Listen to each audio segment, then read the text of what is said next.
podcast. Oh my God, we're back for another episode. Look at all the people. Laura's here.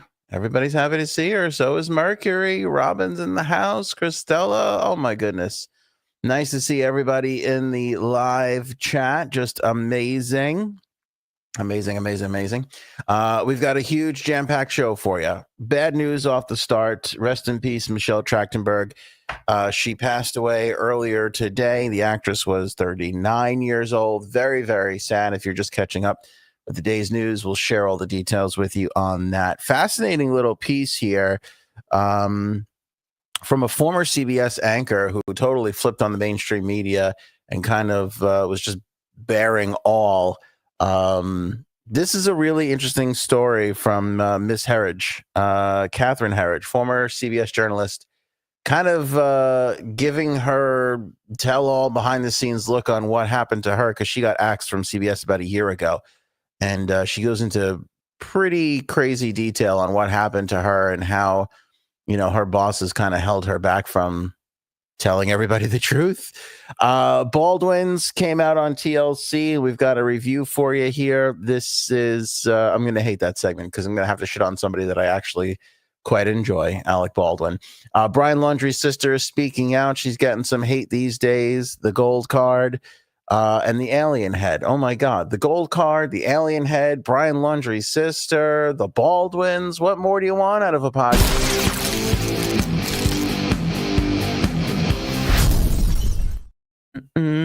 Eat, drink, and be merry.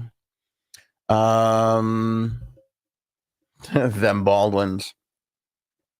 If there's anybody I don't want to be, it's Alec Baldwin. And I never thought I would say that because most of the time I feel like I'd love to be anybody else but me. Would you be somebody else if you could? I would. If I had like one of those 1980s movies where I could switch bodies with somebody else, oh my God, I would totally do that. I don't know who I would switch with. Probably Frankie C. I would love to know how Frankie C lives. I feel like it's just a lot of naps, a lot of Metallica listening, movie watching, napping, petting the dog. I feel Frank's living a fantasy life to me. Frank is living. He's got no. Oh my God, he knows what quiet sounds like. Oh my goodness, I would switch bodies with Frankie. I mean, it would be a little weird, but oh, I would love that. I would absolutely love that. Who would you switch bodies with? Let me know. Comment below. All right, Michelle Trachtenberg. This is terribly sad. She's 39 years old, which is really, really scary because that's right around your old pal Ann's age. It's weird when somebody your age dies. First time somebody my age died was high school. A kid I went to high school with passed away. It was an unfortunate accident. And it was weird, but it was like I couldn't appreciate it because I was so young. It was in high school. It was young and stupid. When you hit 40 and somebody 39, and I'm 42, by the way, shut the fuck up. When you hit 40 and somebody dies who's 39, it's really like, you're really kind of like, oh my God, this could all go away tomorrow. First thing you think of when a celebrity passes away, oh my God, is it drugs? Is it this? Is it that? No, it was nothing. It was actually pretty tragic. Michelle Trachtenberg at some point last year underwent a liver transplant, and she was found dead this morning in New York City by her mother. Famed Trachtenberg family, of course, and NYPD arrived and they ruled out any suspicion. Of course, we'll have to totally wait and see what the cause of death was. But again, the liver transplant that she had at some point last year, many people are kind of thinking that her body rejected it at some point. I heard a report from TMZ that she was seen around town and was seen to have been kind of frail. If you're familiar with Michelle, always a very, very thin girl. I feel like 3 or 4 years ago, I saw her a little bit more weight on her. Not to say that she was, heavy by any means, but she looked like she had like really filled out. It's weird with child stars because you just always see them like small. She was in Buffy the Vampire Slayer. She was a Gossip Girl.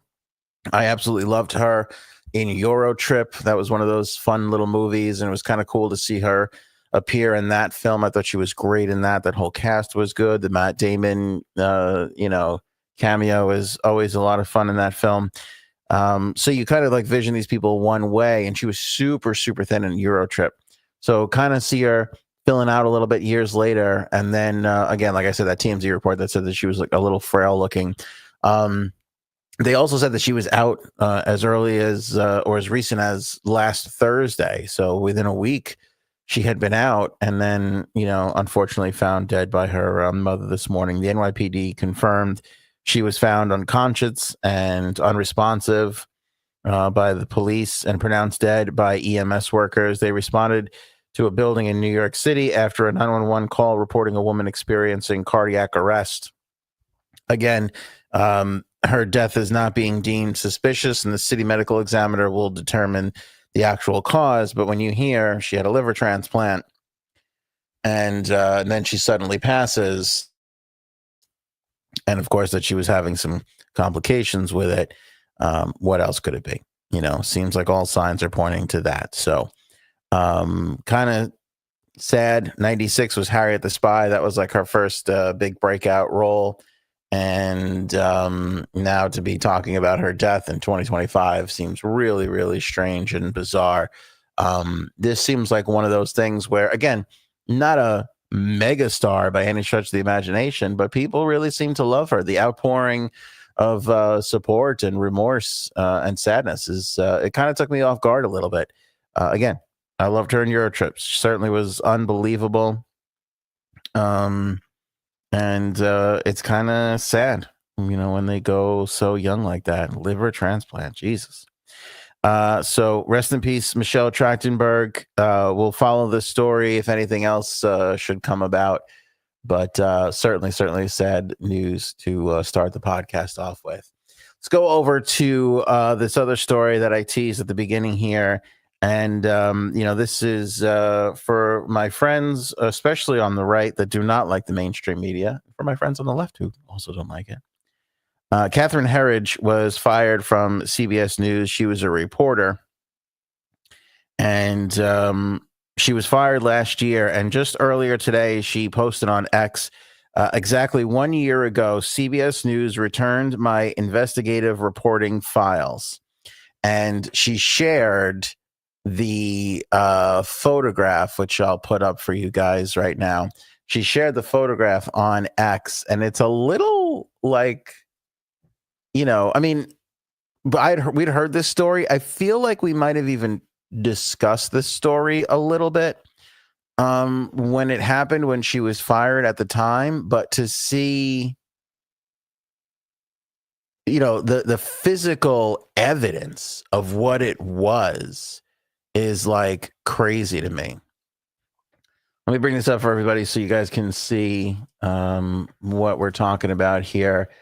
This is from Christina's. There we go.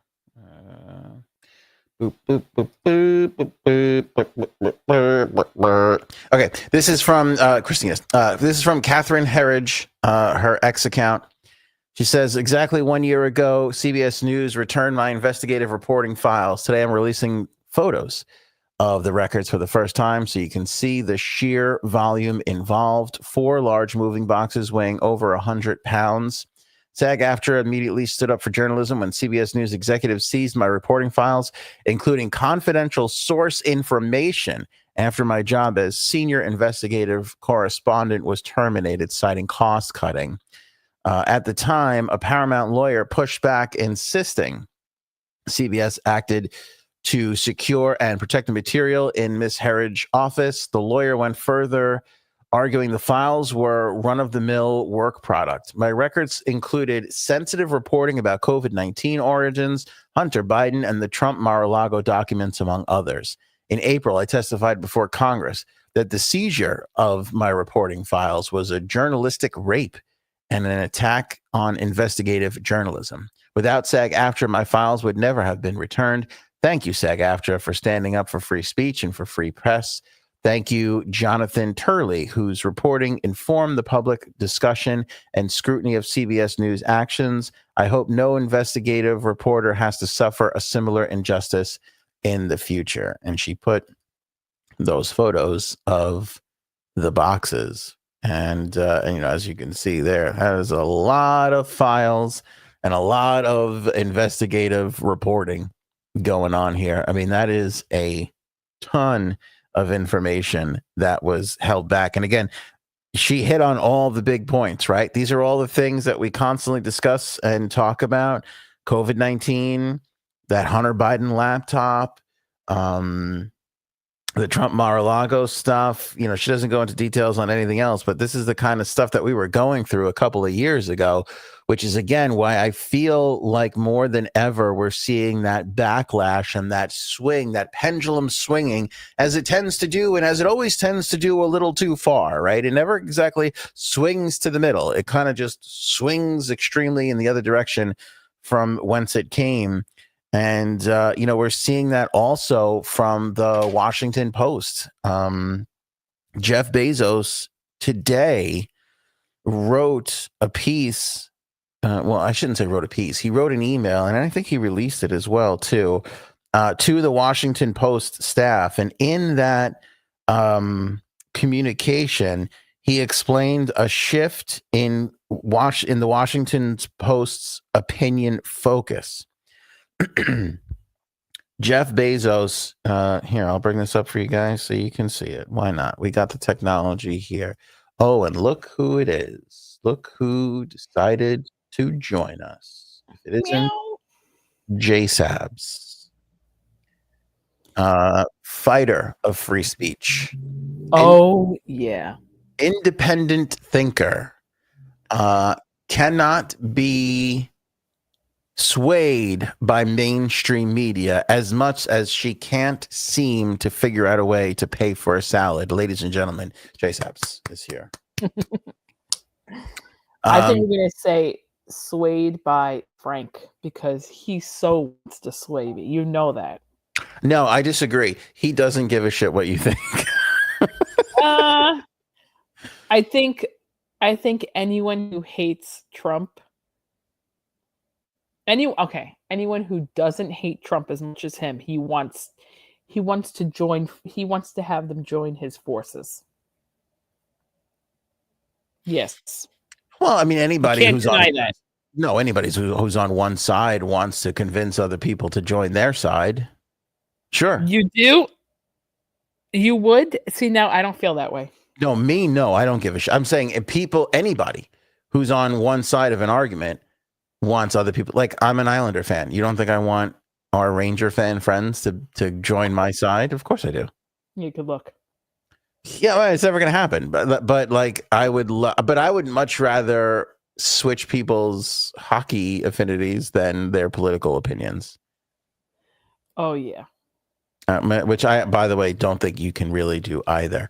But going back to my point here, Jeff Bezos shared this with the Washington Post team. It's a note that he was writing about a change coming to their opinion pages. He says, and I quote here, we are going to be writing every day in support and defense of two pillars, personal liberties and free markets. We'll cover other topics too, of course, but viewpoints opposing those pillars will be left to be published by others. There was a time when the newspaper, especially one that was a local monopoly, might have seen it as a service to bring to the reader's doorstep every morning a broad-based opinion section that sought to cover all views. Today, the internet does that job. I am of America and for America and proud to be so. Our country didn't. All right, blah, blah, blah. Okay, who's the fuck what he has to say? The point is that, again, this is all part of a huge pendulum shift from where we were 3 to 4 years ago when the world shut down and we went into an absolute panic, and there was a degree of trying to keep people safe, and I never, like, Janine doesn't believe that. I don't think you believe that, but I think what don't you think I believe? That there was an element in it that it was there were good intentions behind a lot of the things that happened because leaders were trying to keep people safe. I'll take that with a grain of salt. Okay.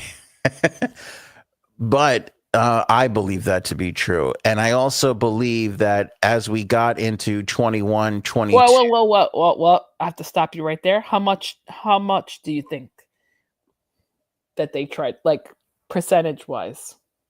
I don't understand the question. Like, you say, like, you think that they did certain things to keep people safe. How much of that was to keep people actually safe, or how much was, like, how much do you believe that's actually true in a scale of 100? No, I believe that when everything started and we didn't know, this is what drives me crazy. And I feel like you and I have talked about this before too. When everything started, there were the best intentions. And I also feel like there was the least amount of information about what we were even dealing with. Right. And I feel like you at times and a lot of other people discount that, because we're looking back on it and everything we've learned since has. Whoa. You just put me in there. I feel like you. Everything is your fault, Janine. No, I feel like people, I'll go back up to people. Monday morning quarterback it a little bit, where it's like everything that we know now has informed us a lot more, to the point of where it's like, well, I don't know if we needed to go to some of the extremes that we did, And then I also feel like the internet exploded, during that time too. And there was such search for alternative opinions and thoughts and ideas and science and whatever you want to call it. And I think the old guard got protective of their state in this and, did some things to keep some opinions down, looking back on it. Well, I do agree with you. I would say that maybe the first 3 weeks. No, I would I do have to say the first year, let's be fair. I wouldn't say the year, because pretty quick they had a test for it. They had a vaccine for it when did they first have the first vaccine? Was it December? Was it that soon?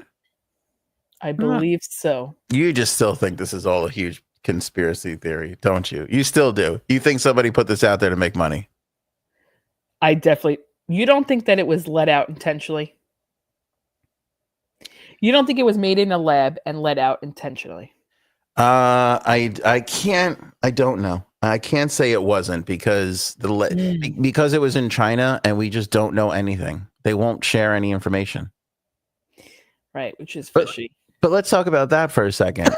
Okay, here's one of the things, and everybody can go back and find the episode where I said this. And by the way, there's probably 70 of them. Oh, here we go, Mr. Right. Let's go, Mr. Wonderful. No, I like Mr. Wonderful. I never understood why the lab leak theory was so dangerous and was shut down so quickly. That never made sense to me from day one. Whether somebody ate a bat, whether a bat shit on a piece of fruit that somebody ate, or it literally was accidentally leaked from a lab or intentionally leaked from a lab. I never understood the point of discussing that. I get like the argument of discuss it, you mean? What's that? Like why you couldn't discuss it?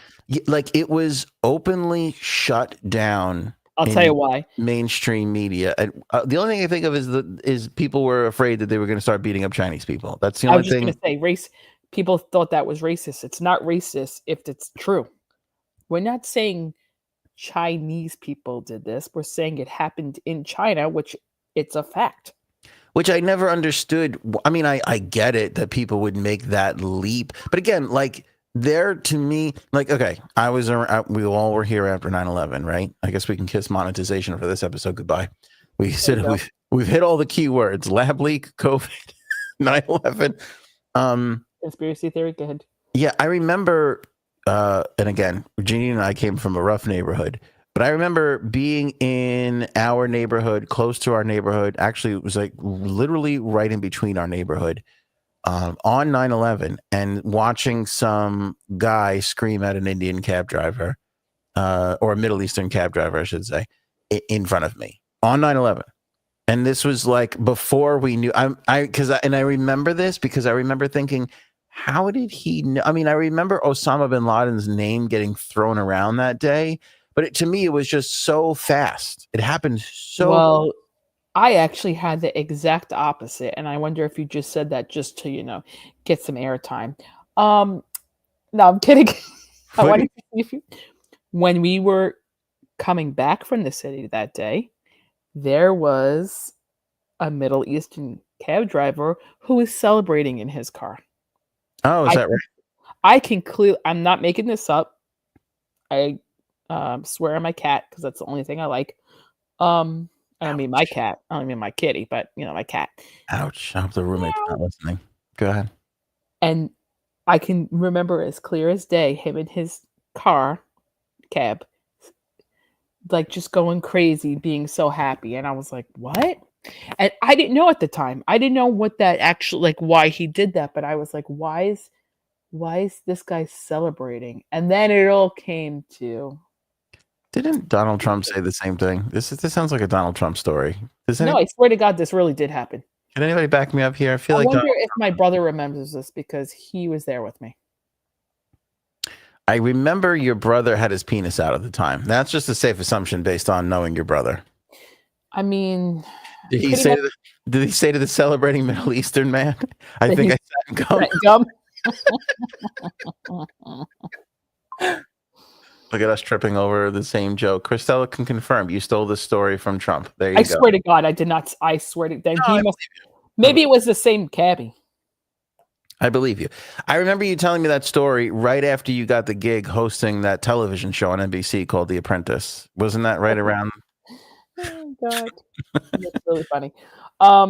Anyway, my point is that I could see, that I never really believed that people were going to start kicking the shit out of Chinese people. Although, no, me either. If you remember, all the Chinese food stores closed for the longest time. Did everywhere. They did.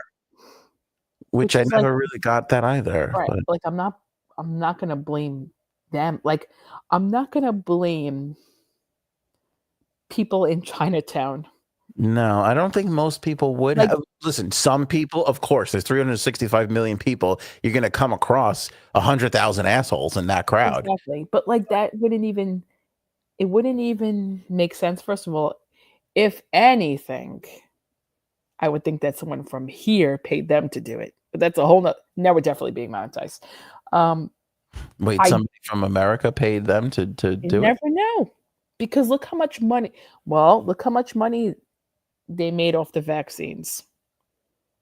I mean, that's just a whole nother story. So I will agree with you. Good intentions at first, especially from Cuomo. Really, I really do believe that. But then it got the lines were blurred. And I understand they didn't know exactly what they were working with, but yet they knew about the virus for years. And it's like, that's where it gets like a little hazy. And it's like, if you knew about this, then why don't you know what not to do? And then like the whole mask thing was fucking utterly ridiculous. I'm sorry. We had to wear a mask outside. When I think of that, you know what's funny? You don't like Frank. You tease Frank about the whole Trump thing, but you freak out the same way he does for Trump. I mean, I don't think about it day and night. But like, I don't know. just to think like we willingly said, okay, you're right. We're going to go outside with masks on. And now you don't even have to wear a mask. You don't even have to. It went from 15 days to 0 days. It went from get the vaccine so you won't spread it to other people and you won't get as sick as if you got it. That was total bullshit because people still got it and people who still got the vaccine had it worse than others who didn't. Case in point, you and I. You got COVID and you had it worse than I did. When I had COVID, I didn't even really. That's why it's like hard to. That's not everything we have together. I have worse than you. That's true. Life. Yeah, that's just my life. You can't gauge like how the vaccine is going to affect one person to another. You can't. Flying Y makes the best point that is totally Oh, undisputed. I was just going to say that. I didn't even look at. I didn't even see what he, and guess what? They're still out there. And you know what I do? I roll down my window and I scream, "Asshole!" You shouldn't. You should just roll down your window and cough.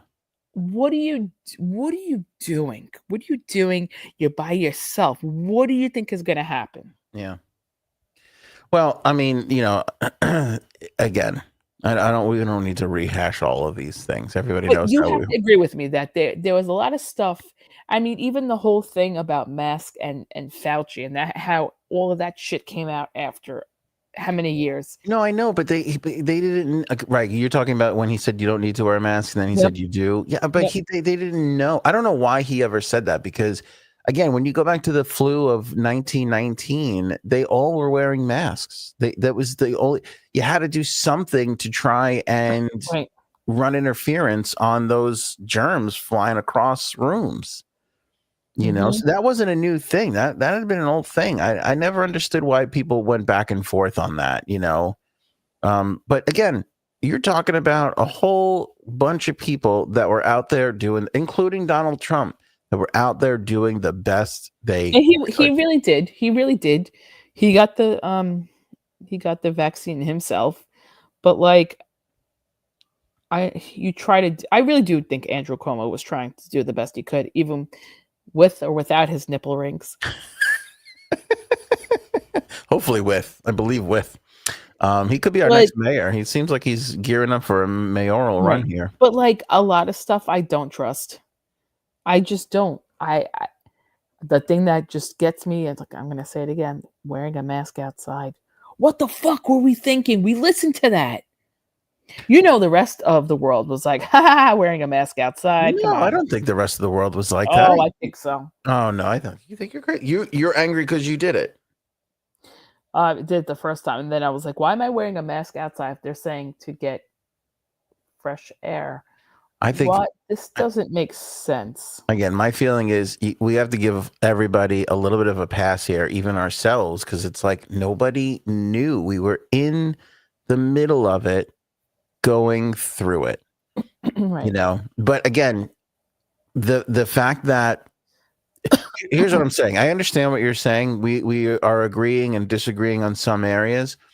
Where I feel like we can all disagree or all be upset is there was a point, like I was saying, 21, 22, where it's like, hey, why are we shutting down a lot of these conversations or debates now that we've kind of gotten out of the worst part of what this could have been?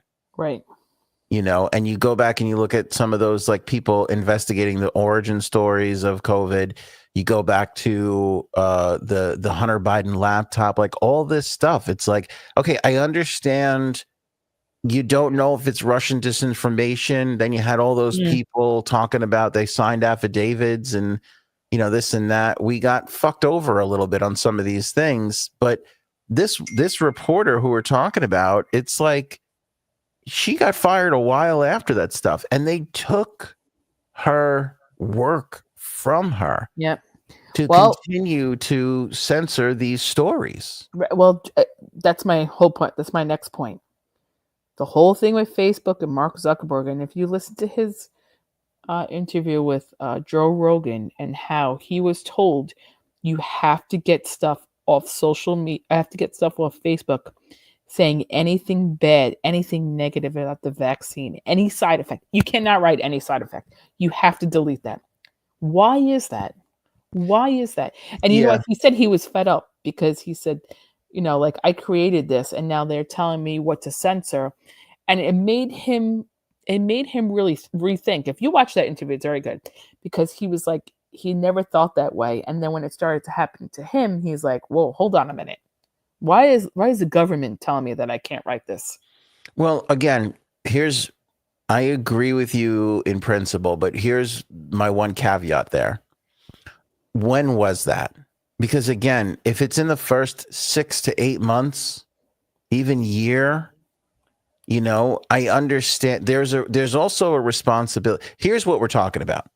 You have a journalistic responsibility to report the truth, right? Mm-hmm. Then you also have a little bit of a responsibility to keep people safe, because if you say the wrong thing as a reporter or as a scientist, a lot of people can die. Not just with this, but anything.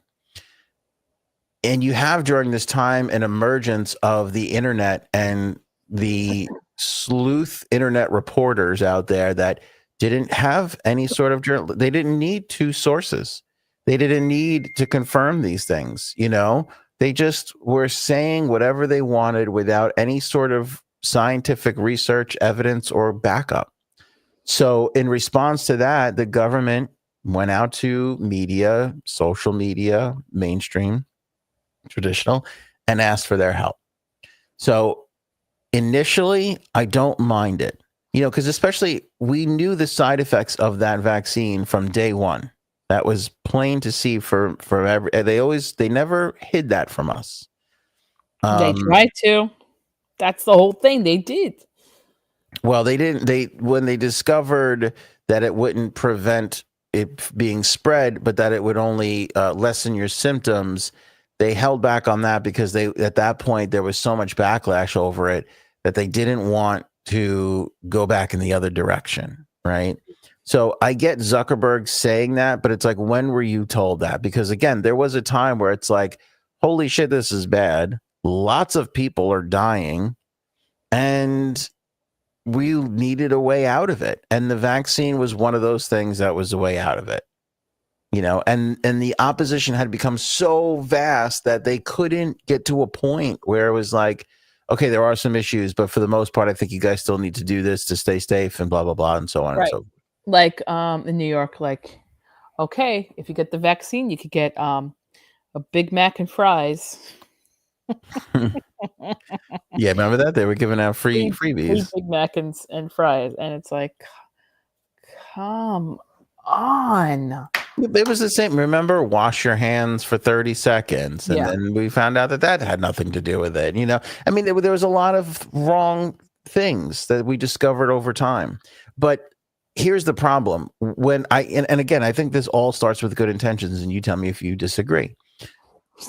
If you believe, and I'm not saying you do, but if you believe that the vaccine was helpful and a way out and a way to stop, or staying away from people or whatever it was, and you acquiesced to science and the government and whatever and went along with that, at some point, those entities kept asking you to make the same concessions with other things, i.e. the Hunter Biden laptop. And as a journalist, who the fuck, you have 39 experts coming out and being like, yeah, this is Russian disinformation. Who's going to go against that? Right. And so what happened. But again, to my point with this particular reporter, we're talking about being 2 years removed from that, and everybody being out of danger for the most part when it came to COVID. Like, yes, was COVID still around in 2022? It was, but were we basically back to living and businesses open? Yeah, of course. And they were still going, don't talk about the lab leak thing. What? Why? Mm-hmm.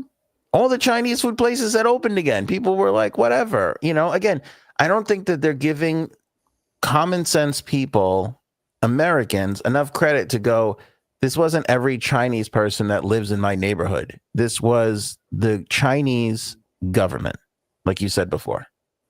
It just like that, just like boggles my mind that people, that's stupid. That's stupidity. You have no clue what you're talking about. You know what I mean? Like, but there are dumb people. Don't get me wrong. But I don't know.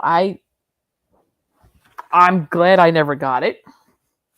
The vaccine. Because you never got it? Come on, you fucking kidding me? I think you got it at the end. I thought you got it right before that plane trip you took when masks were no longer required and you wore one anyway. Don't you remember? No. I wore that, but I did not get it at all. Oh, Paul brings up a good point. What about the PPE money? Let me tell you something right now. I know that that's another thing that I'm telling you, there's also going to be a lot of lawsuits because I know one company personally that did not need it because their business was not affected one bit. And they got it. Oh yeah. Well, how For about all what reason? the celebrities that we found out afterwards got it? Yeah. Yep. I'm not gonna fight you on this one. It was disgusting. And here's the other thing I could never ever understand. Why did they give the money to businesses so that the businesses could pay employees instead of just giving it to the people? I know. Why are you going to give it to my employer who can continue to pay me when you can just give it directly to you? Have my address, government. I'm in the IRS books. I'm there. That never made any sense to me. No, it didn't. Yeah. See, yep. So, and you know what's funny? I think it's how many times we got vaccinated, because me personally, I got the first, 2? What was the first? Because initially it was 2, right? You had to go once and then go back again and again. I wouldn't know. I did not succumb to that. Independent thinker, everybody. There you go. Yeah, I don't know if I got 2 or 1. Now I can't even remember. But I got it at the beginning because I felt like I'm healthy. It's what I could do and whatever. I never really envisioned my children having to get it, even though some people did. And then once that was done, that's it. I was not gonna get another one ever again because I felt like we were out of that point of danger. Again, people forget the stacking of bodies outside of hospitals, with every hospital room being filled. But here's I'll tell you why that also happened. Because my friend was a nurse at the time in the hospital, and she said for any kind of sickness, it wasn't COVID. More people went in because they thought it was COVID and they ended up not having it. But because they thought they have it, they went straight to the ER. I'll just say this. There's so many people who go to the ER who shouldn't. There's people who go to the ER who want someone to give their kid Tylenol. I'm not kidding you. This is firsthand account from my friend who's an ER nurse. They're stupid reasons, but they do it because, number one, it's free for them, which is fucking another stupid thing. But I wouldn't. Would you go to the ER to bring your son there for them to give him Tylenol? No, the hospitals to me are the last resort. But here's the thing, and she said so many people came in because they had just a cold or allergies and they wanted to be there. They thought that was the safest place for them.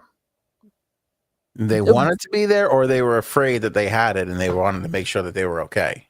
Well, no, they didn't have. That's the whole thing. They didn't have it. I know, but how would they know unless they went to Well, I know, but stupid things like no fever, which was one of the signs. Throwing up, that's not one of the signs. That's a stomach virus. You know what I mean? It's just stupid things. So that's also why in New York, I will say, there was never stacking up bodies around this area. I don't know what you mean by this area. Like there definitely was in New York City. Oh, Long Island. Well, here's the other thing that we kind of learned way after the fact. It really hit New York and other areas where in the South, it didn't really hit that hard. And then it didn't really hit until I remember Georgia and all these warm climates where they didn't really have these issues because it wasn't like New York where it was winter and we were huddled up and it was spreading and it was you know what I mean? So we were shutting down parts of the country that didn't really need shutting down. And I am a little bitter about this, which is why I guess I'm a little bitter about the whole thing. You don't sound bitter. No, my father went to the hospital at the end of March 29th, so 9 days after everything closed. And he should have had his appendix taken out. But they didn't take it out because they said, we're not going to have a doctor called into surgery just in case he's needed. But they were never needed. So, case in point, now he has appendix cancer. Where if, and his appendix is still in, which they should have just taken it out, but they didn't. But he's not the only case like that. There's a lot of illnesses that happened during that time that they did not take care of just in case. You can't see me, but I'm doing quote unquote.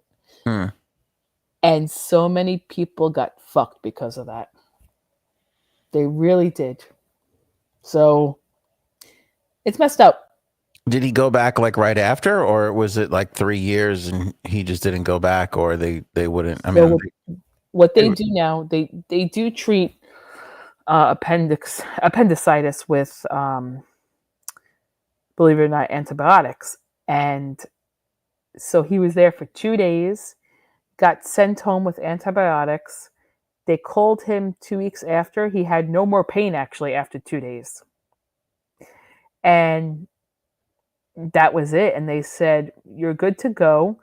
You won't have another attack. And he was fine. But then a year and a half after that is when like he had the same kind of pain, went back to the hospital, and then it kind of all spiraled from there. Mm-hmm. But if he would have had his appendix taken out then, it's, yeah. But like I said, he's not the only one. He's not. So many things were missed. I'll say that. It was a great listen. And it shouldn't have been. It shouldn't have been. But again, 365 million people. So people got fucked a lot, with a lot of different things, health, money, all that kind of stuff. They were out there going, oh, everybody's going to be whole. Not everybody was made whole from that. People got screwed. No. People lost jobs. They weren't able to recover money. It was a bad, rough time. And I believe we are still feeling the effects of that, especially the restaurant business here on Long Island. Really in the city too, because how many restaurants closed? But here, that way of life, the restaurant business. Well, restaurants, music venues. Yep. There was a lot of. We lost a bunch of childcare, like I know daycare. Places because of that. The daycare that we sent our kids to, that my niece went to like 18 years ago, they couldn't survive it. They couldn't, go all the way through. So it's definitely unfortunate. But again, going back to the original point here, we're part of the reason why Trump and MAGA is becoming part of the reason why everybody is going that way is because of these things. It's because of Catherine Herridge, posting about like, here's all the documents they stole from me because, I was trying to find the truth. And, it's one thing when, Joey's blog from fucking Pittsburgh is writing the craziest shit out there. But in this instance, you have a veteran investigative reporter. Why are you slow? Like, again, I understand we got to a crazy point and you're trying to protect yourself against Joey the blogger, but you're at a point where you're stopping investigative journalists who have been doing this for a year, who have ethics and who have things preventing them from lying and spreading falsehoods, and they're trying to dig and find the truth, and you're stealing her shit from her. Yeah, that's not cool. So she can't put it out. I mean, it's insane. Right. Nope. And that's where Elon really first started to pop with the whole freedom of speech thing, because he was putting out Matt Taibbi. He was giving Matt Taibbi like a platform, and again, Matt's a respected journalist, and he was starting to put some of these things out there. And again, I'm all for that. In the first 6 months, 8 months, year, you're trying to protect everybody, keep them safe. That's one thing. And then when we got out of the point where we were out of the woods a little bit, Right. yes, it was still around and it was still an issue. Okay, people are close. You want to keep the mask thing. Janine's not fine with it. I'm okay with it. The vaccine and that. Then it got to a point where it was like I remember when they lifted the restrictions, all the restrictions. That was 6 months too late. But I understand being cautious. But you had people at the time that were like, "Oh, it's too soon. We're not ready yet." And you're just like, "What are you talking about?" Exactly. And it's the other thing too that people don't give credit for, and I know you're going to disagree, but the vaccine, the shutdown for the 15 days in the month or whenever it was. And again, I don't know if we needed that in every part of the country, but we certainly needed it in the places that were affected. This all did mitigate the spread. I believe it really did. And I believe people being cautious. Again, Janine, you might disagree with me. The mask thing indoors, I think it all helped. And it weakened the virus over time so that as that thing was spreading, it wasn't growing in power. It was getting weaker and weaker and weaker. And so a lot of those things work to a degree. Nobody really likes to say that either, but I have no problem saying that. But again, we're really more focusing on what happened in year 2 and 3 and some of those practices to keep people silent, how that continued that we're talking about today. And that's why that, along with political correctness and shaming, public shaming, and all the stuff that the left has done, is why you're seeing the right reign supreme right now and people going along with it and people rooting for it, know? They had enough. What? They had enough. They had enough. I think you just got an email from 1997. What was that fucking noise? I don't know. I heard you get a text too, so. I did get a text. You don't even want to know what it says. Crazy stuff. I'm like, crazy stuff. The Baldwins, TLC. Did you watch that? I watched the first episode last night. You are such a loser. I know, but there was nothing else on. Is that right?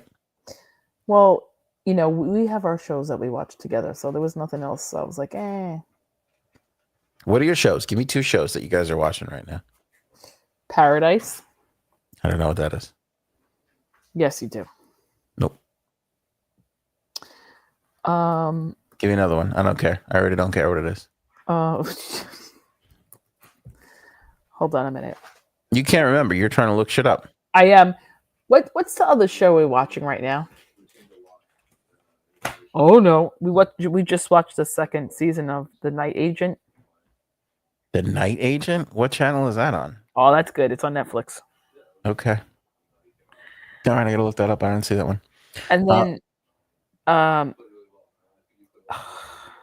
what's that thing like when you leave a job and they give you severance? Oh, okay. Cuddles and I started Severance. We got 2 or 3 episodes into the first season, and then my dad fell, and I had to go down to Florida. And then while I was down there, he had, over Christmas time, he had been trying to get me to watch Suits, and I was in no mood. And then while we were together, spending time together, we were like, should we watch Suits together? And he was like, yeah, he was so fucking excited. So we started watching Suits, and Suits took us out of Severance, because then I got hooked on Suits. I brought it back to New York. Cuddles got hooked on it, just like COVID. Cuddles then got it, and then we couldn't get out of it. And then, so now we just finished Suits, and now I'm thinking about going back into Severance. Where are you in Severance? Are you on season 2? Season 2, yeah. Okay, so I'm only three eps into season 1. So no, it's good. It's weird, but it's good. Yeah, I like weird. I need different things. I can't. I'm fucking bored out of my mind. I know. I'm trying to think what else. What's the other one we're watching right now? We'll probably start Yellow Jackets soon. I keep hearing buzz about Yellow Jackets. I get it. A buzz about. Oh, sorry, I didn't mean to do that. Flying Y says Netflix sucks these days. I'm a little frustrated with the Netflix at times. I'm a little bored with everything. Same here. Hold on a minute. Was there a gang fight happening behind you? What's happening right now? I watched the Gabby Petito thing. 0 Day with That's not Al Pacino. What's the other guy? Robert De Niro. There you go. All I hear is a TV in the background. I don't I'm know. sorry. Talk. I'll mute myself for a minute. Okay. All right. Yeah, 0 Day. That's the new Robert De Niro. Wait, Robin just rewatching Curb. I think I'm gonna start rewatching Curb. I've been rewatching Seinfeld again. I might go back to Sopranos. I'm gonna try and get myself into Severance though. I did enjoy I like watching a show where I'm like, what the fuck is happening? I don't know what's happening. I like sticking with that. Rhonda's on Night Agent 2. White Lotus just started season 3, I think. I know. I got to catch up on that one. And I got to catch up on Penguin, Paul. I know. I keep saying I'm going to do Penguin. There's so much I have to do. Anyway, the Baldwins on TLC. This is rough. I'll admit, I didn't watch it, and I'm not going to. Reality television is not my bag. I don't give a shit. And I'll tell you why. Because why? In several highlights on social media, I found out everything, and I didn't have to sit there for 2 fucking hours and see all the rest of the fluff. I think I got all of it from TikTok, and it only took me, 90 seconds. And here's a couple of my takeaways, J Sabs. One, that hilaria, and this, by the way, this hurts me to no end because I am a fan of Alec Baldwin. I love that guy. I think he's a great actor. Like I talked about, I got to do a project with him once. I ran into him a bunch of times back in the radio days. I'm a fan of his. I think he's amazing. That Hilaria Baldwin, I just feel like is pure fucking evil. She's such a weirdo, attention. And I'll tell you why. The main reason why. There's 7 kids.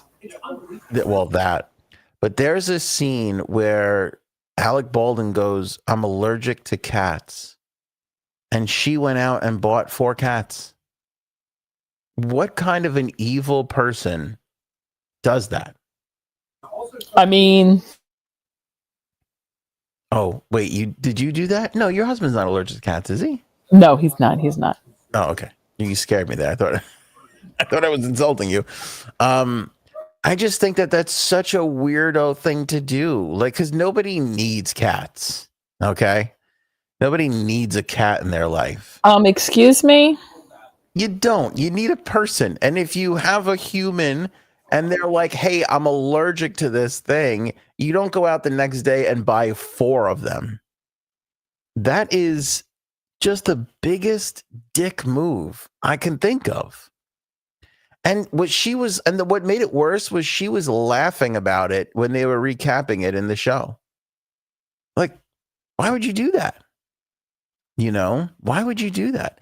I feel so bad for that man. He's so old and he's got 19 kids. Between the time the show debuted and the first episode ended, they had another 2 kids. I don't know how it happened. I don't know how they did it, but there's more kids. They're multiplying those kids. And he's just like, he's almost a 70-year-old man and he's just exhausted. And she just keeps coming up with batshit crazy stuff to talk about. There was one funny part where she's talking, she's really getting animated and into it. And he's like, honey, he's like, you're talking in English, but in a Spanish cadence. And I can't keep up with it. It's like paralyzing me or whatever the fuck he said.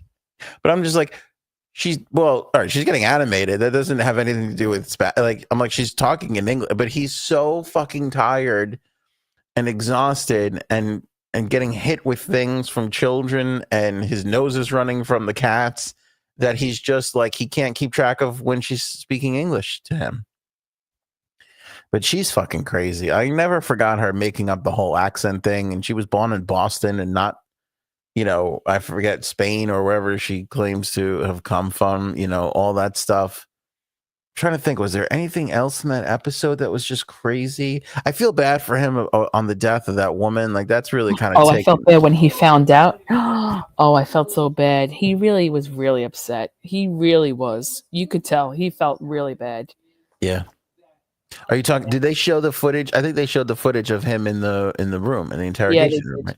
Yeah. He did. That's why I get mad at people when they give him shit for that. I'm like, if you saw his reaction to finding out that she passed away, how could you make fun of that man for that? You know, it's like Word.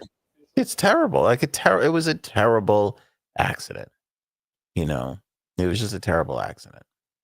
By the way, we were talking about that Jason Scoop the last episode. I don't know if you saw. Jason Scoop is the Trump impersonator, and we've been talking about him for a while. I told the audience. I'll tell you, Janine. We invited him on the show. He accepted, and then I ghosted him for like the last 2 years. But I looked at my DMs and we've messaged each other a bunch because he's such a funny guy, Jason Scoop, and he like ran up and did a gotcha moment with Baldwin as he was coming out of his Uber going back to his house. He said today or yesterday, after we had talked about this on Monday, that Hilaria, Alec Baldwin's wife, wound up coming out of nowhere and chasing him around the block. And he didn't get any of it on footage. He got all the Alec Baldwin stuff on footage. Again, go back to the last episode. You guys can see us talking about this. But he didn't get the Hilaria Baldwin stuff on footage. And it's so, and I've seen them run into people. We've talked about this, them running into paparazzi and stuff like that. There's just something about her. I can't put my finger on it. I don't like her. I don't think she's a good person. She's like mean to, again, getting cats to somebody who's like allergic to cats. It's just such a weird, strange, bizarre thing. But he seems happy. I don't know. What do they call that? Munchausen syndrome, when you're like you fall in love with your captor or something. Is that Munchausen? I think he's got that. Whatever it is, he's yes. Stockholm syndrome. Stockholm syndrome? Yeah, he's got it. He's got that because he's so far into it, he has no fucking idea like how much more happy he could be, you know? And I don't understand why they're even doing this show. That guy's made a ton of money over his lifetime. I don't know why they're putting themselves out there like this. It's so embarrassing. I love how Robin gets on a theme and then just sticks with it. Them munchers. You're so good, Robin. That's so fucking funny. Clara, she's an absolute total fraud psychopath who bagged a lonely old man. It's a long con.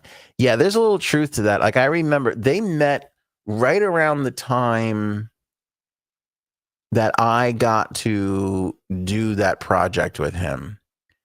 And then I ran into him again, or I forget what it was. I remember though, being around him. He was in a real transitional period. He couldn't get movie work anymore.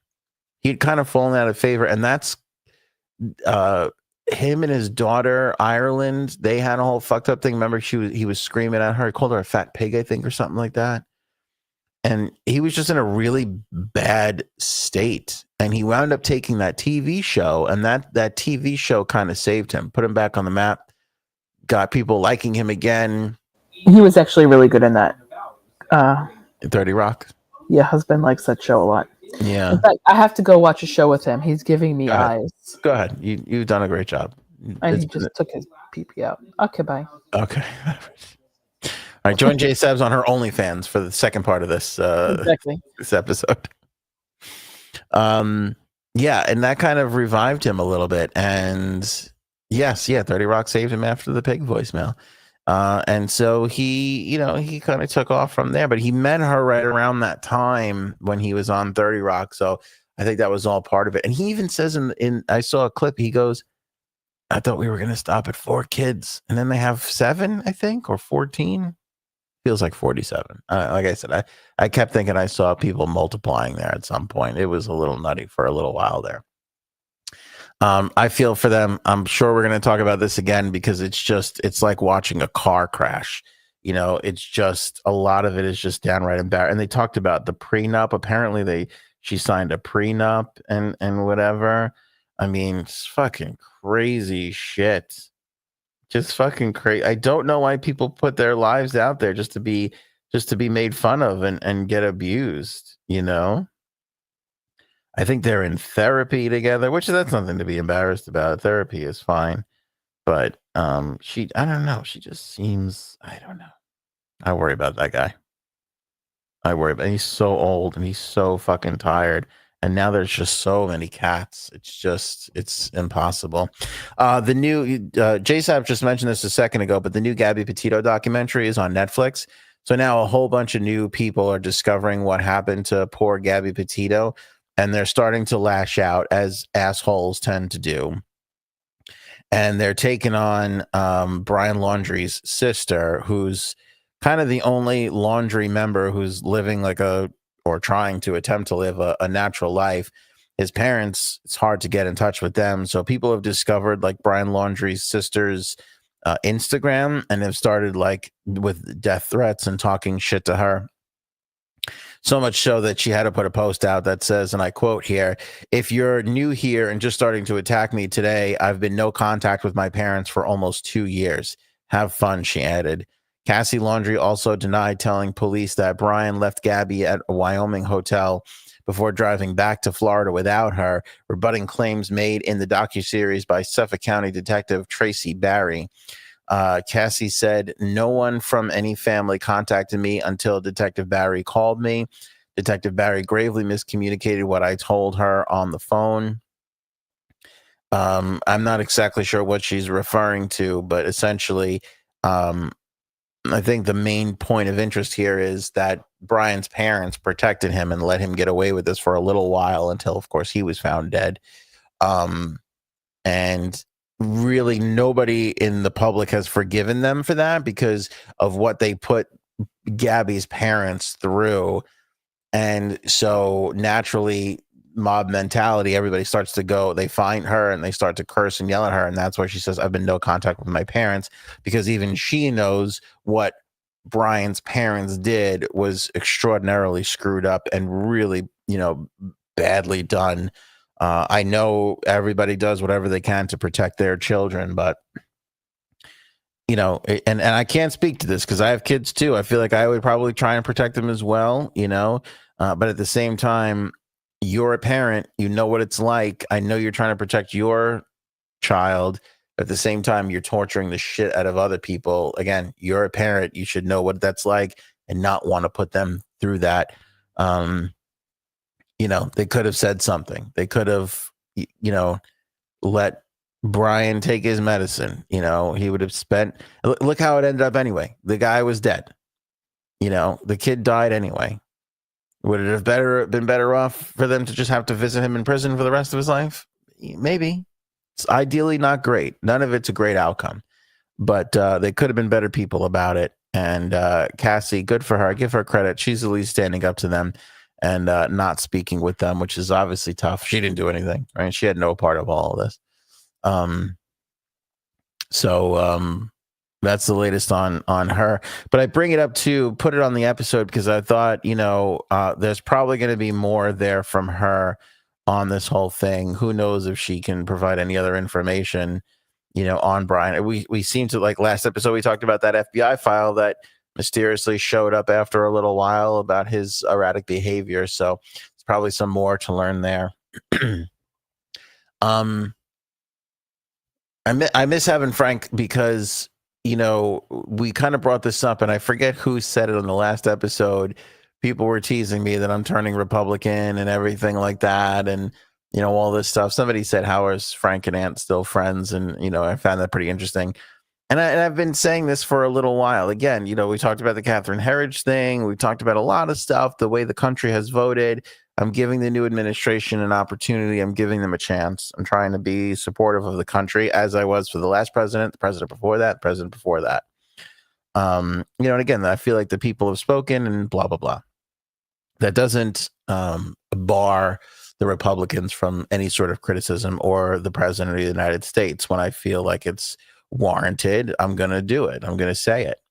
This is one of those instances where I feel like it's warranted. President Trump announced that the U.S. is going to start to sell $5 million gold cards to foreigners. That is like green card privileges plus. He did this in an Oval Office address. He likes to do press from the Oval Office, sitting behind the desk. It's a power move. I totally get it. He's a power kind of a guy. But he said that the green card residency status would be a part of this $5 million gold card and a path to citizenship for foreigners, predicting that somewhere around 1 million cards can be sold, which at $5 million a pop is going to produce quite a bit of revenue. He said, and I quote, "It's somewhat like a green card." Wait, I think I have, hold on. I think I have, I got some audio for you here. I do. Look at this. Coming with the audio, your old pal Lance. So you don't have to take my word for it. Don't believe me. Do your own research. You know what I'm saying? Like the old adage says, do your own research. Very good. We're going to be. All right, let me start this over. Hold on a second. Let me get you guys the volume. Put the volumes up. All right, here's President Trump from the Oval Office, courtesy of Newsweek's Twitter. Something else that's going to be very, very good. We're going to be selling a gold card. You have a green card. This is a gold card. We're going to be putting a price on that card of about $5 million, and that's going to give you green card privileges plus. It's going to be a route to citizenship, and wealthy people will be coming into our country by buying this card. They'll be wealthy, and they'll be successful, and they'll be spending a lot of money and paying a lot of taxes and employing a lot of people. And we'll be able to sell maybe 1 million of these cards, maybe more than that. And if you add up the numbers, they're pretty good. As an example, 1 million cards would be worth $5 trillion. 5 trillion. Wow. And if you sell 10 million of the cards, that's a total of $50 trillion. Well, we have 35 trillion in debt. That'd be nice. So we'll see. All right. So there you go. Selling a $5 million card. The beautiful part about President Trump is he is a simplistic man. There is a beauty to that. I know people may not like it, but that's the truth. There is a beauty to what's the problem? Here's how you fix it. You know, putting a lot of thought into things, over analyzing, trying to poke holes in solutions to problems. Not really his bag, not really his thing. That could be incredibly handy at times. It really can be. When running a country, however, sometimes it could be not so great. The idea is not a bad idea. Stay with me. It's not a bad idea. People want to come here. Wealthy people want to come here. They have the money. There's a thing that we need. They need the green card. We can make it gold. We'll make it gold. I love gold. I love gold. Let me see. Can I do? I love. No, never mind. All right. They could. There's a need that could be fulfilled. He's a businessman. He's a marketer. This is a marketer type idea. We can sell these people green cards for $5 million. We can make up some money on the deficit. It's a wonderful idea. It's a great idea. And you know what? It would really work. It would work almost everywhere you put that idea forward, except for one place, and that's the United States of America. And I'll tell you why. And I know there's been a lot of backlash against immigration. And again, on this podcast, I've brought up the fact that the ICE raids have gone extraordinarily well. I know people don't want to hear that, but the mainstream media, which loves to oppose this administration, has gone out and embedded with those ICE raids, and they have nothing but positive things to say. I know there's exceptions. I know some people are being pulled away. I'm aware of it. Overall, for the most part, it is with flying colors doing well, right? They're getting dangerous people off the streets. It's undisputable, really, at this point. And I've supported that. Again, it's working. It's what the people voted for. Is it going to hurt innocent people? It is. Is it going to get a lot more dangerous people off the streets, thus saving innocent people in the long run? It is. And that's great. However, that doesn't mean, I feel like these ICE raids are a little bit of a correction, right? From what's been going on, which is a lot of people have been crossing the border and a lot of dangerous people have been crossing the border. And it becomes a dangerous situation for everybody. Other migrants, people who have lived here, everybody, dangerous for everybody, right? But I believe in America. I believe in, you know me, I love pomp and circumstance. I love tradition. And despite that, everything that's going on right now, I believe in give us your huddled masses tired and yearning to be free. I don't believe there should be a fucking price tag on that. I don't believe, despite the way our society works, that because you have more money, you should be able to go to the front of the line. To me, there is nothing more un-American than that sentimentality right there. I have more money, I get to go to the front of the line. And I know that a lot of people will look at me and say, what are you, crazy? That's how society works. People with money have nicer cars. They have nicer homes. I understand that. They get to go see nicer doctors. They got nicer insurance policies. I understand that all of that is true. And that's sort of the way our society has been built up. And it's kind of the way it is. But at the same time, you know damn well that when you see that entitled asshole cut the line anywhere, could be at a CVS, could be at a food truck, could be at a Walmart, well, probably not a Walmart, maybe a Target. When you see that entitled person, what's the first thing that happens? Everybody behind them unites together and says, hey, asshole, get to the back of the fucking line. We don't like people that pay their way to the front.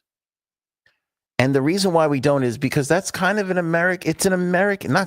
that's an American thing.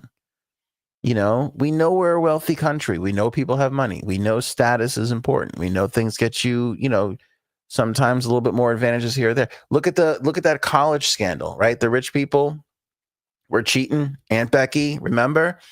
They were cheating. They were paying their way to the front of the line to get their kids into school. What happened? Aunt Becky fucking wore prison gear. She was in a fucking orange jumpsuit. We do not like that in America. And now we're going to put together a proposal where the hardworking person in whatever country who's trying to have a better life for their family has to take a back seat to some rich fucking asshole from somewhere else. I'm sorry, but that's just not who we are. I don't think a lot of people would be impressed by that. And despite the fact that, again, a lot of things are going this administration's way in the early going. And again, we're still in the first 100 days. I believe in supporting the current president, whether I voted for him or not. I believe that they need to be given a chance to run things. And I believe the system is working. I mean, look at this. And I'm sorry, because I haven't seen the news in the last couple hours. But when you look at the budget that the Republicans are putting together, there are a lot of Republicans. I forget who the guy was from Kentucky who's voting no on it. A Republican from fucking Kentucky is voting no on the budget proposal put forth by his fellow Republicans because he's like, this isn't going to work. Representative Thomas Massey from Kentucky, a Republican, said he is voting no on the House Republicans' budget resolution following a meeting earlier today or yesterday with Speaker of the House, Mike Johnson. So I'm sorry, I didn't catch up on this story. So I'm not really, but he's basically saying, hey, I hear what you guys are saying, but this isn't going to work. You're just increasing the deficit exponentially.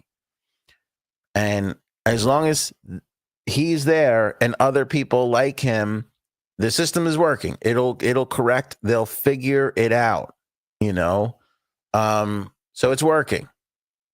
Kind of, barely. But I don't want to lose sight of my original point here, which is just because you support the administration doesn't mean that you can let every last thing go. Now, if Frank were here, and I love that man more than anything, more than he knows, he's going to have this feeling about 100 things a day that Donald Trump has done. I don't feel that way necessarily. Not to say that I'm right and he's wrong or vice versa. But in this instance, I feel like you can't argue with the point that Americans en masse don't like it when rich people get special attention and buy their way to the front of the line. We don't like them cutters. You know what I'm saying? Thank you, Robin. We don't like that shit. And by the way, Paul, I'll have you know, I did not buy Lightning Lane at Disney World. So suck on that, buddy. I went old school. We fucking got up early as shit. And we waited on those goddamn lines to ride those 45 minutes, sometimes an hour and a half to ride a 3-minute ride. Okay. I did not buy a Lightning Lane. Janine, however, bought quite a few Lightning Lane passes. Now, full disclosure, I did stay on property, so I did have early entry to the park some days. You can nail me for that. But, you know, I don't know. I got no excuse there. But I still had to wait on the fucking line, you know? No, I swear to God, Paul, you could ask my wife. Dude, she almost divorced me because she's like, there's no fucking way where... She doesn't talk like that. I don't know why I'm saying it. She's like, there's no fucking way we're not getting a Lightning Lane. We're not going to get on. I'm like, we're not fucking doing it. We're not doing it. We're going old school. We're waiting. We're getting up early and we're going to the park and we're running to the back to get to the fucking line. I'll tell you what, man, I almost lost my marriage over that thing. So I'll stand there and fight with you on that one. You know, and like people don't like that shit, you know, and especially when you look at what the Lightning Lane at Disney used to be. It used to be available to everyone. Everybody could get their, what were they called? Fast passes. Everybody can get 3 fast passes a day. We like that. You know why? It's democratic. Everybody has a chance at it. Everybody can get 3. What's the most 3 important rides to you? You can give it a shot. Now all of a sudden you can buy your way to the front of the line and everybody fucking hates it. People don't like that shit. You can't bribe your kids' way into college. And I know people do it all the time. But Aunt Becky was made an example of for a very particular reason, because Americans don't like that. And now we have our commander-in-chief going, well, you could buy your way into the country. It's no big deal. Again, it's a smart business move. It's a great marketing play. I understand and can appreciate it. Doesn't work here. I don't think a lot of people like that. Those working class people, as tempting as it is to have, you know, money coming in, they don't like that. And the other part of this too is rich people could be just as big a crooks and criminals as some of the non-rich people that we're currently deporting through those ICE raids. You know, rich people in other countries, you know, people like you hide money in banks overseas. Those are some fucked up people. Now we want them here. I don't know about that. And again, I understand his point. Like, hey, they're going to come here. They're wealthy. They're going to buy their way in. They're going to start businesses here. They're going to employ people. In theory, it's a great idea. If this were Italy, if this were England, if this were whatever, I get it. But we were built on a principle, as fucked up as our society is, and it kind of almost doesn't even work this way. I acknowledge that. We were built on a principle of all created equal. Everybody's got a fair chance at it. You don't guarantee happiness. You guarantee the pursuit of happiness. You get more happiness if you have money. They didn't write that shit into the Constitution. You know? It's not a bad point. It's not a bad point. The gold toilet thing is always going to come back and haunt him. It's not a bad point. You know, and this, I hope people can appreciate this, is not an anti-Trump sentiment. It's just one of those cases where his simplicity, his business acumen doesn't really work here for me. I just think the gold card is a stupid idea that is un-American at its core, because nobody likes people who pay their way to get to the front of the line. The mysterious alien head. Oh my God. You know me, I'm not one to spread conspiracy theories. However, I don't know what the fuck this is. And I'm curious to see if you know what it is. And I think it's entirely possible that it's not, but I don't know for sure. Talk was this image that was found in the ocean. Just look at that thing. What the fuck is that? Could be nothing. Could be a goof. Could be fake.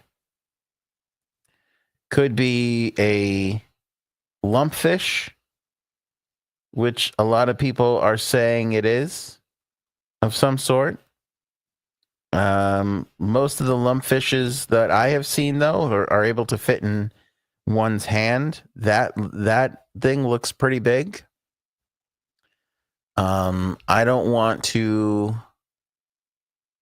get technical here with a bunch of fancy science podcast talk, but what the fuck is that thing? What is that thing? It looks like some alien who crash landed here and got their head chopped off in the process. You know what I'm saying? And that looks mysterious. So why is it on this thing? You know, is it a lumpfish that's just, you know, puffed up over time and been dead or whatever? Because that looks like a fucking alien head to me. Thank you to the New York Post and Jam Press for sharing that thing. What the fuck is that thing? What is that thing? I'm not going to sleep tonight. I don't know about the rest of you. By the way, I know some of you are thinking it, so let's just go out and say it. Yeah, that's exactly how I look in the morning. That's exactly what I look like when I wake up in the morning. It's very slimy and shiny. My lips are open like this. It's not good. It's not good. It looks like a sea lion. I guess so. It looks like a delicacy. You people are fucked up. Bloated sea lion after a bender.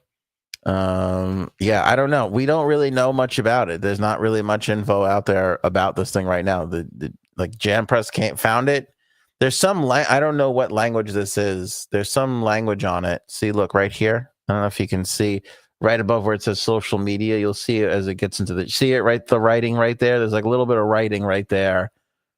And Jam Press picked it up and gave it to and the New York Post picked it up from there. So that's the video footage that we're showing you from the New York Post TikTok. We thank them that they give us a chance to review this and talk about it and give our opinion, give our analysis on it, react to it.